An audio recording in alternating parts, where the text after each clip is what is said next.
I never thought moving into a quiet neighborhood would turn into war. One night, I looked out my window and saw flashing red and blue lights. Two men in uniform stepped out of a black SUV, badges shining like they owned the street. They weren't real cops, they were here for my Porsche. And behind it all, the one person who had made my life miserable from day one, Karen from the HOA. But what she didn't know was that I'm a U.S. Marshal. I never thought a quiet neighborhood could turn into a battlefield. But the night I saw flashing red and blue lights outside my home, I knew something was wrong. At first glance, it looked like the police. Two men in uniform stepped out of a black SUV. They had badges on their belts, radios clipped to their shoulders, and a confidence that said, "We own this street." But my gut told me something else. I had spent years reading faces, spotting lies, and catching people in there. And the way those men carried themselves. It wasn't law enforcement. It was theater. A show. The target of their little performance. My silver Porsche, parked in the driveway like a trophy I never wanted to brag about. From the shadows of my front window, I watched as one of them pointed at it, nodding like he already owned it. And that's when the chill crawled up my spine. This wasn't random. This wasn't a mistake. No, this was a setup. And I already knew who was behind it. The same woman who had made my life miserable since the day I moved into this neighborhood. The same woman who thought the HOA gave her the right to control everyone's life. The same woman whose smile was as fake as the diamonds on her necklace. Karen. She wanted my car. She wanted my peace. She wanted control. And tonight, she thought she was about to get all three. But what she didn't know, what none of them knew, was that I wasn't just some ordinary homeowner. I was a U.S. Marshal. They say revenge is best served cold. But in my world, revenge is served legally, quietly, and with paperwork so heavy it buries the guilty alive. Still, standing in that dark living room, watching two imposters circle my car like vultures, I felt something boiling inside me. Not just anger, betrayal, because for months, I had given this neighborhood the benefit of the doubt. I ignored Karen's letters. I brushed off her snide comments. I pretended her HOA fines didn't bother me. But this, sending fake cops to steal from me, this was war. And war was something I understood better than she ever would. I didn't rush outside. I didn't yell. I didn't even call the real police. No, I waited. Because sometimes the most dangerous weapon you can use is silence. Through the window, I saw one of the men try the door handle of my Porsche. Locked. Of course. He looked at his partner, muttering something I couldn't hear. They scanned the street like they were worried about witnesses. They should have been worried about me. I slipped on a jacket, slid my badge into my pocket, and tucked my phone into my hand. Every step I took toward that front door, I could feel the pulse in my neck, steady and calm. The same calm I carried into high-risk arrests. When I opened the door, the night air hit me like ice. The men spun around, startled. "Evening," I said, my voice flat. They froze. For a second, nobody spoke. The whole street felt like it was holding its breath. Finally, one of them coughed. "Sir, we're here on official business." "HOA complaint. We need to impound this vehicle." I almost laughed. "HOA complaint. Impound my car. With what authority?" But I kept my face cold and readable. "Show me your IDs," I said. The taller one fumbled at his belt, flashing a badge so cheap I could have bought it online for $20. Fake, just like I thought. But here's the thing. This wasn't just about catching two imposters. It was about something bigger. This was proof. Proof that Karen wasn't just a nuisance. She was dangerous. She had crossed the line from petty harassment into criminal conspiracy. And I wasn't about to let her get away with it. The man cleared his throat again, trying to stand taller. "Sir, step back. We're authorized to take the vehicle." Authorized. He had no idea who he was talking to. So I leaned in, let him see the steel in my eyes, and said the words that changed everything. "Funny, because I am authorized, U.S. Marshal, and you two just walked into a federal offense." Their faces drained of color. The smaller one actually took a step back, glancing at the SUV like he wanted to run. And in that moment, I know I had them, but instead of dragging them in right there, I did something else, something colder. I let them leave. Because sometimes, the best way to win a war is to let your enemy think they've escaped. That night, as their SUV disappeared down the road, I stood in my driveway staring at the Porsche. Not because of what almost happened to it, but because of what it represented. This wasn't just about a car. This was about power, control, and Karen thought she had both, but she was wrong. Because from that moment forward, I wasn't just defending myself. I was planning something bigger. Something that would expose her lies, destroy her little empire, and show the entire neighborhood who she really was. She thought she was playing chess. But she had no idea I was 10 moves ahead. The next morning, the neighborhood looked the same on the surface. Birds chirped, sprinklers hissed across manicured lawns, and people waved politely as they left for work.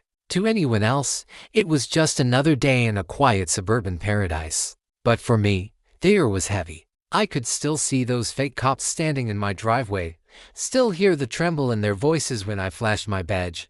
Karen's handprints were all over that stunt, and I knew it. She had been circling me since the day I moved in, watching, testing, waiting for a chance to break me. This wasn't just about a car, it was about territory, dominance, and making sure everyone in this neighborhood bowed to her version of control. I stood by my Porsche with a cup of coffee, watching the sun climb over the roofs.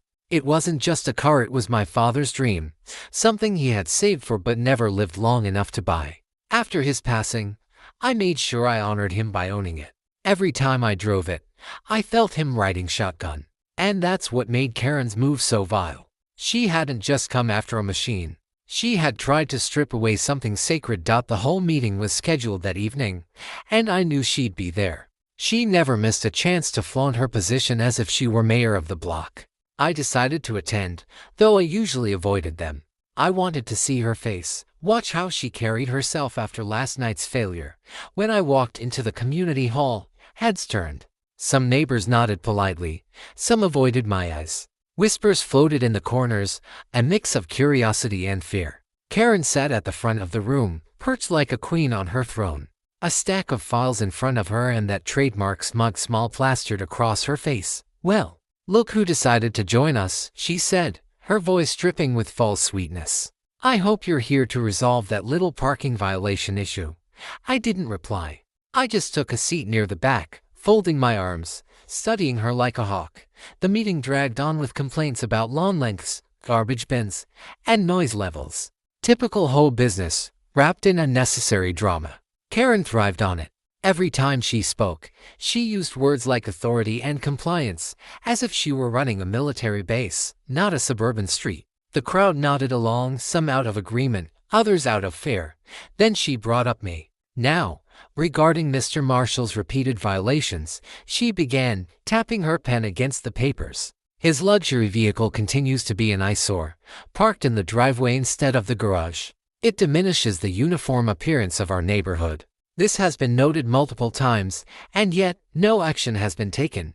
Murmurs rose. Some people glanced at me nervously, others smirked like they enjoyed the spectacle. Karen leaned back in her chair, satisfied with the attention. I stood slowly, every eye locking on me. "Funny," I said evenly. "How concerned you are about appearances when your own backyard fence is falling apart. Maybe focus on fixing what's yours before trying to take what's mine." Her smile faltered, just for a second, but then returned. "This isn't personal, Mr. Marshal. It's about rules. And in this neighborhood, rules are everything." I leaned forward slightly, voice low but sharp. "No, Karen, for you, it's about control. And last night's little stunt proved it." Her eyes flickered, a crack in her armor. But she quickly laughed it off. "I have no idea what you're insinuating." I didn't press further, not yet. I needed her to stew in uncertainty, to wonder how much I knew. I sat back down, letting the room buzz with whispers. She shifted in her seat, less comfortable now. When the meeting ended, neighbors filed out, avoiding me like I carried some kind of curse. But a few lingered. An older man with kind eyes approached me quietly. "Be careful," he murmured. "Karen's had it out for you since the beginning. She doesn't fight fair." I gave him a small nod, grateful for the warning but already aware. Karen wasn't just a bully. She was calculated, and she had allies in this neighborhood. People too afraid to stand against her. People who benefited from siding with her. That made her dangerous. Later that night, I sat in my living room with the lights off, phone in hand, going over what I had recorded.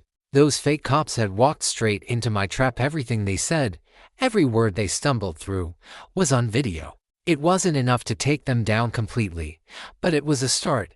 Evidence. And evidence was the one thing Karen couldn't talk her way out of. I played the recording again, listening to their shaky voices.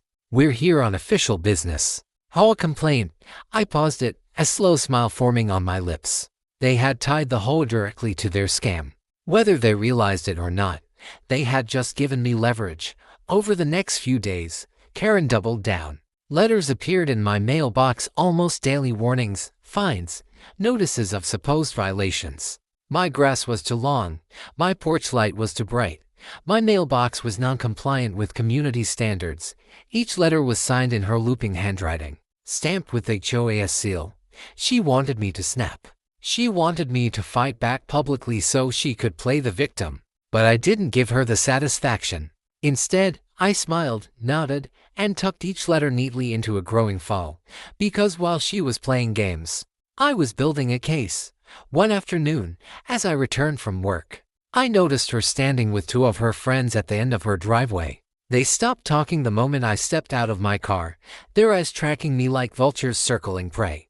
I gave them a polite nod, unlocking my door, and their whispers resumed the second I was inside. It didn't bother me. Let them talk. Every word, every glance, every scheme only fed the fire I was quietly building. But the calm couldn't last forever, and I knew Karen wouldn't stop until she escalated again. The peace didn't last. If anything, Karen got bolder after the meeting, like a cornered animal that decides to strike out faster. Letters turned into certified notices. Notices turned into threats of fines so large they'd look like penalties for felonies. She sent forms that claimed I'd violated parking, landscaping, even the color of my front door trim. The HOA's rules suddenly read like a weapon she could wield whenever she wanted. One morning, I opened my email to find an entire packet stamped with official-looking seals, notices of alleged noise complaints, a demand to appear at a hearing, and a thinly veiled suggestion that the board could vote to place a lien on my property. The lien part was the loudest, like a hammer pounding into the foundation of everything I owned. I called the number listed on the paperwork, trying to keep my voice steady. The woman on the other end used that same clipped tone Karen favored as sympathetic, but cold. "We need to follow procedure," she said. "If you don't comply, the board will proceed without you." Procedure, paperwork, the little things Karen loved because they looked legal even when they weren't. She had learned how to wrap bullying in bureaucracy and call it civility. I could have fired back immediately, used my badge, my contacts, the law. But I also knew how these things worked. Karen wanted noise, drama, a fight she could spin into sympathy. She wanted the neighbors to watch me howl, and then hush when they called her a martyr. So I stayed measured. I answered quietly through the proper channels, but I also started preparing for the long game. If she wanted to play lawyer, I would build a file thicker than her stack of forged complaints. I hired a local attorney with a reputation for making complicated HOA nightmares collapse. He looked at the notices, raised an eyebrow, and said plainly, "This is sloppy. Someone's manufacturing authority." That word manufacturing stuck with me. It fit. Karen had been manufacturing authority for a long time. She'd made allies on the board who nodded when she spoke, neighbors who'd learned to accept her verdicts without question. She'd convinced enough people that her version of order was the only version that mattered. But she was slipping. The recordings, the witnesses, the little inconsistencies in the stamps and signatures were building into a story that would not hold up in court, while my lawyer drafted responses. Karen escalated in a new direction. She began whispering to local cops, calling in phantom complaints, loud music at odd hours, suspicious vehicles appearing. Sometimes she framed things as neighborhood safety concerns, the kind of vague language that sounds noble until you pull back the curtain. A few patrols drove slowly by my street at night, their headlights sweeping my driveway like searchlights. It felt like being watched through a keyhole. One night, a patrol car actually stopped in front of my house. I stepped outside, hands open and empty, the way you do when you want to show there's nothing to hide. The officer smiled politely and said they were checking on a report of suspicious activity. I asked for details. He shrugged. "Just calls, sir. Nothing specific. Calls, nothing specific." The kind of nonsense that sounds official until you pin it down. I left him with a card and a calm explanation of who I was. He nodded, polite, then drove away.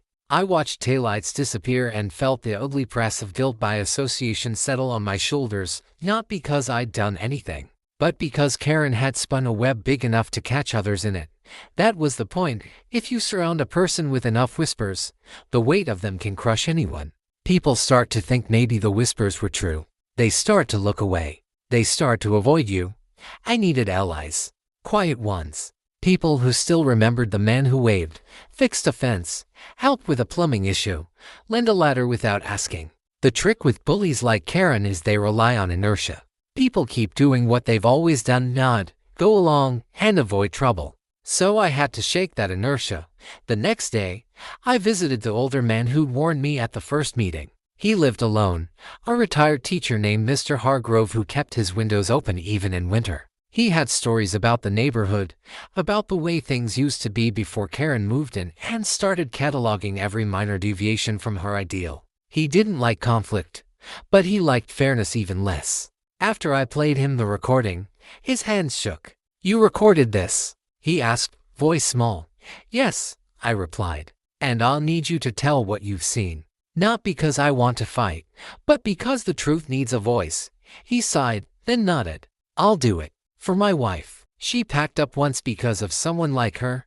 A few days later, a neighbor I'd never been close to, a teacher named Lisa, knocked on my door with a box of cookies. "You're the only one who came to my kids' fundraiser last year," she said, awkward but kind. I didn't know what Karen was doing until she started telling people you were a problem. That didn't feel right. I didn't accept the cookies because they were sweet. I accepted them because they were a sign that not everyone had closed their doors. Each small act of support mattered. Together, these small acts would become a chorus. While I gathered allies, Karen wasn't idle. She retained a local lawyer who sent a threatening letter claiming I was in breach of the covenants, seeking immediate remedy. The letter used blunt language and demanded compliance within days. It smelled of intimidation. I let my attorney handle it. He replied with a calm, precise letter that pointed out procedural errors, misapplied bylaws, and hinted at potential fraud. It was clinical and devastatingly effective. Karen's lawyer responded with bluster and a threat to sue for defamation. That move was predictable. Threats were her fallback when evidence didn't work. She hoped a lawsuit scare would make people shut up. But legal threats have their own cost. Threatening someone without cause makes you vulnerable if the paper trail betrays you. I watched her closely. She became hurried, sloppy. Allies who once nodded now avoided eye contact. Her smile grew brittle. The more she tried to control the narrative, the more the narrative slipped from her grasp. Still, she had one last trick I hadn't seen coming. She started using people's fears in more personal ways. A neighbor's teenage son was accused of vandalism and almost expelled from the Little League after someone found crude graffiti near the park. Karen quietly spread the rumor that the teen had been seen near my driveway. The mother came to me, tearful and terrified. I promised to help clear her son's name. I filed for the footage from the park cameras and found the timestamps manipulated. Someone had edited the clip to show a figure in a hoodie at one time slot. The figure didn't match the kid. It was someone smaller, moving differently. But once the rumor starts, it has momentum. People remember the rumor more than the truth. That moment made me furious, not because a rumor had spread, but because Karen had weaponized the lives of people who had nothing to do with our fight. She had pulled a child into the crossfire. That crossed a line even I hadn't believed she would cross. I could have exposed her right then.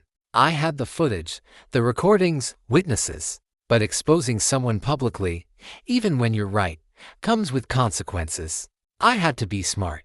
I had to be surgical. I started working with my attorney to prepare a move that would not just humiliate Karen but dismantle the structures that allowed her to hurt others, the bogus HOA authority, the fake enforcers, the forged paperwork. We began compiling everything: emails, stamped notices, recordings, witness statements, timestamps, receipts for the fake badges we could link to a vendor, and a list of people who had been pressured or hurt. It was messy, but that was the point. Truth is messy. Lies are tidy. I wanted a file so thorough it left no room for plausible deniability. As the file grew, so did my resolve. Karen had tried to make my life unbearable, but in doing so, she'd shown her hand. Every lie peeled back another layer until there was nothing left but the person underneath. And that person, I was beginning to think, would crumble when faced with cold, undeniable truth. I slept less, planned more, and watched the street like a hawk. The next move had to be precise. The next trap had to be airtight, because when I finally pulled it, there would be no turning back. The second strike came later that week when two different imposters tried again. I was in my study when headlights washed across my window. I stepped outside before they could touch the car. "You boys lost?" I asked. Their cheap badges, their rehearsed lines, all of it played back to me like a bad movie. "We've had multiple complaints from the HOA. Vehicle has to be impounded," one said. This time I had my camera ready from the moment their SUV slowed. I let them fumble for words, let their fear grow when I mentioned the recordings. I didn't arrest them. I let them run away, but their retreat was recorded, loud and clear. At the next whole meeting, I played the recording for the whole room. The flimsy act, the uncertain voices, the direct tie back to HOA complaints, it landed like a stone thrown into still water. Karen's face, for the first time, was a mask of panic. Her talk of rules and uniformity crumbled under the weight of the audio. People shifted in their seats. Some looked ashamed. Some looked incredulous. That night, her glare met mine across the parking lot. Hatred burned in her eyes, but beneath it, I could see fear. She had known she was being watched. Now she knew I had proof. The neighborhood had been given a window into her cruelty, and that window would not be closed easily. Still, she tried to use the threat of legal action as armor. Certified notices arrived with more force. A lien was threatened. She put pressure on board members who had long relied on her to keep things in order. The lawyers she hired sent letters, the kind that intimidate people into silence. But my lawyer pushed back with procedure and logic. Where hers had bluster, we had evidence. When she pushed harder and involved the police with phantom complaints, I kept my responses calm. To the patrols that drove by, I was courteous and transparent. To the neighbors that whispered, I was steady and patient. To the mother of the accused teen, I offered the footage and the truth. The pressure built on Karen, without the easy sway of neighbors and without unquestioning board members, her power began to leak. Shaky alliances faltered. People who had once nodded at her commands now had doubts. If you keep tugging at a sweater long enough, eventually the threads pull loose and the whole thing unravels. I found quiet allies in unlikely places. Mr. Hargrove, the retired teacher, agreed to testify about years of Karen's overreach. Lisa, the teacher who'd brought cookies, started speaking up at small gatherings. A handful of neighbors who had felt bullied by Karen quietly shared their own incidents. Each voice was not loud on its own, but gathered together they formed a chorus. Then came the final setup. We built our case and waited for her to make a key mistake. The trap had to be undeniable. We couldn't rely on whispers or shaky recollections. We needed paper, receipts, contracts, and witnesses. We needed to show who had ordered the fake enforcers, who had stamped the notices, and who had profited from the chaos. One rainy afternoon, a delivery arrived for Karen at her house, a package from a vendor that sold badges and imitation insignia. I had the tracking number linked to a card used by one of her known associates. A few phone calls, and a pattern appeared: payments from accounts connected to the whole bank, signatures that didn't match, and a chain that led back to her inner circle. The paper trail is a quiet beast. When you follow it, it rarely lies. We filed complaints. We presented the audio, the video, the bank records, the vendor receipts, and the revised timestamps from the park cameras. We included statements from neighbors who had been pressured and from those who had seen impersonators near driveways, all tied back to the same group. We laid it out slowly, clearly, methodically, the way evidence is supposed to be shown. When the hearing finally came, the room was full. People who had once bowed their heads in Karen's presence sat straighter now. The board tried to push back, to frame it as a he said she said affair, but the file we'd built was too heavy for their defenses. Each denial she offered had a corresponding paper that proved otherwise. Each attempt to shift blame hid another recorded moment that contradicted her story. At one point, she stood and shouted that she was trying to keep the neighborhood safe. She claimed the notices were legitimate, that the fake officers were a misunderstanding. But a vendor receipt is hard to dispute. A bank transfer is harder to dismiss. The audio of imposters saying they were acting on HOA complaints is damning. When the chair of the board read the findings, there was a collective intake of breath. The board voted to suspend her authority pending further investigation. The vote felt like a door slamming. Around me, neighbors who had once avoided me now looked with a mix of relief and shame. Relief that justice could be done. Shame that they had allowed it to go on as long as it did. Karen left that night with her lawyer, her face pale and tight. She made noises about suing, about defamation, but those words carried less weight now. Without the board's backing and with a growing trail of evidence against her, her threats fell flat. Even bluster needs an audience. In the aftermath, the neighborhood changed slowly. People spoke more openly. They questioned directives that seemed arbitrary. The HOA restructured its procedures, insisting on transparency and proper verification. It was small, bureaucratic reform at first, but it meant that the kind of raw and checked power Karen had wielded would be harder to come by.